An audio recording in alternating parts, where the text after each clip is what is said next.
contract or permanent? Which one are you? What? What type of job function are you working for organizations with? Today, we're going to break down what these two type of roles are. I'm going to give examples within cybersecurity of what they are. I'm going to also give you a little bit of my own personal experience because I've worked both of these over the tenure of my career. Come on, enjoy.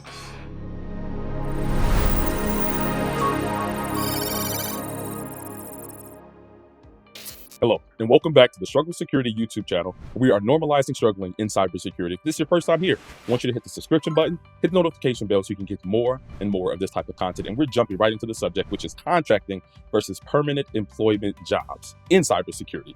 And I think that that's something that was a struggle of mine initially coming into the job field within cybersecurity. I'm like, why are there some people who are just here for a certain period of time? Or why are there some people that are long-term with organizations? And I think a lot of times this can be solved or this can be answered in that of contracting versus permanent roles. So I'm going to break that down, give you some examples, and then finish it off with some of my own experiences with both of these employment types. Okay. So we're going to start off with breaking down the definitions of these. Like, what is a contractor? What? Contractor is an employee who provides their services to an outside organization, usually for a set period of time, and are paid on an hourly or daily rate. In many cases, contractors join organizations because their skill sets and experiences align with a particular project for companies. So organizations kind of bring these individuals in as kind of like mercenaries, skilled mercenaries in order to address a particular problem. But after a certain period of time, that employment ends or it can be renewed. So some of those roles that a lot of times align with contractor work for companies is in a couple of different type of job roles or job functions. One of the first ones I'm going to talk about is that of contracting red teamers or penetration testers. This is an offensive security type, and companies very often bring in these individuals on a contract basis. They commonly are employed for a set period of time to find the vulnerabilities before the bad guys find them. So a lot of times contractors are red teamers and pen testers because many times they are like a non-internal organization entity or a unbiased party. They're coming in, trying to find the bad to try to help organizations find it before the bad guys. The second one is cybersecurity managed service providers.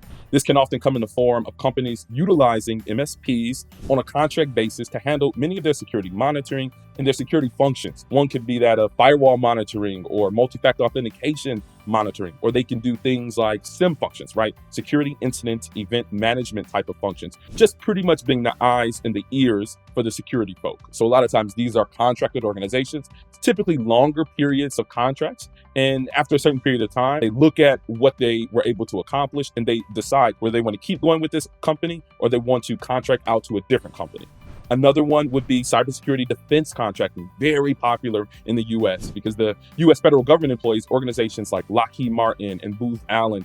They utilize contractors in order to provide services to different federal government entities. And there are even guidance within the NIST 800-53. I'm going to put that in the description section for your reference. And this kind of goes over many times what these contractors do. They help to harden systems. They help to install systems in a safe and secure manner. They do architecting for different government agencies and sectors and on basis. Now we're going to switch over and move over into what an employee is. What is an employee?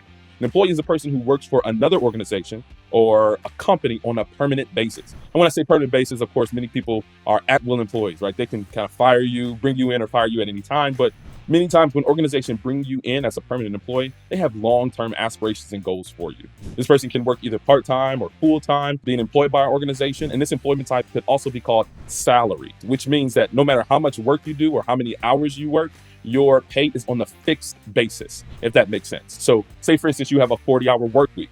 If there is some type of issue that's happening and you might have to work 45 or 50 or 60 or sometimes even 80 hours, because you are a salaried employee, a permanent employee with that organization, your salary stays fixed. Another couple of job roles within organizations, employment types for cybersecurity roles, they look like these type of roles, that of a security analyst. This could be somebody who is very new to the organization, like an associate or entry-level role, to somebody who's principal and even senior. These are permanent employees who have multiple responsibilities that can range from modifying internal security policies, procedures, or they can go into that of acquiring different tool sets like vulnerability scanning tools. They can be mapping out and really architecting what that looks like within an organization. That's a lot of times some of those type of functions for security analysts in a permanent security role capacity.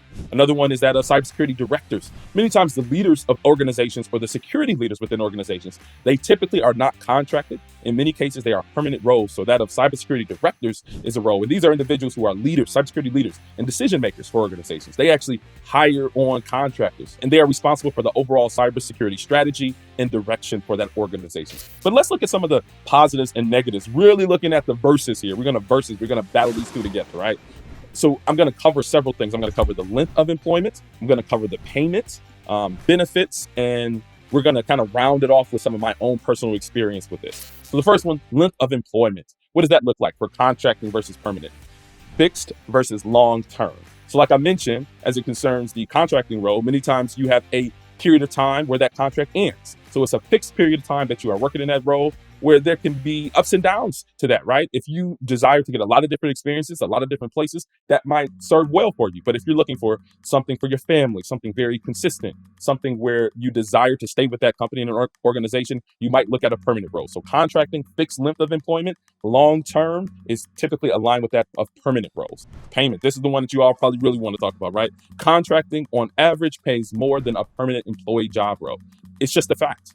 You coming in as a contractor doing the same role as somebody who works for that organization, your rate is typically higher than what they are earning. Sometimes 1/3 or even double what that employment is earning. But also, as it concerns pay, permanent employees are offered a different type of compensation. So I know for one of my previous roles, I was offered that of restricted stock units or equity within that organization. They were paying me, part of my payment was that a stock, or even a 401k matching program. That's something else that permanent employees are typically privy to or are available for those employees. So contractors, they're making more money for the same job, but at the same time, that permanent employee have different options for earnings, right, as a part of their overall compensation package.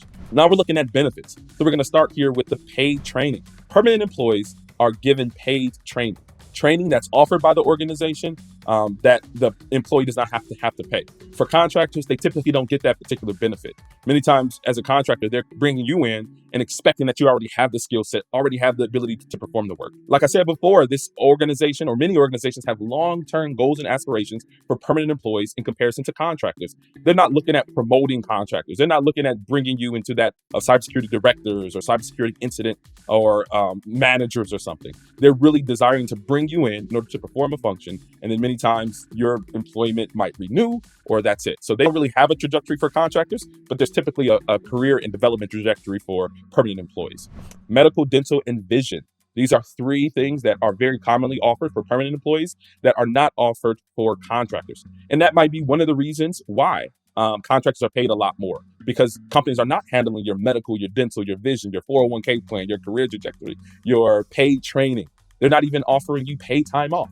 Pretty much when you're a contractor, the days and the hours and the time that you work is what you get paid for. So contractors many times don't get paid time off, but permanent employees get a set time or set period of paid time off. And also holidays, they get paid for holidays too. And now that's interesting, right? Because there might be some benefits or some negatives to that. Contractors pretty much eat what they earn, and fixed employees are there on a long-term basis. And I'm going to just round it off with my own personal experience. I'll just give you a quick example because I've done both before, right? Early in my career, I did some contracting work.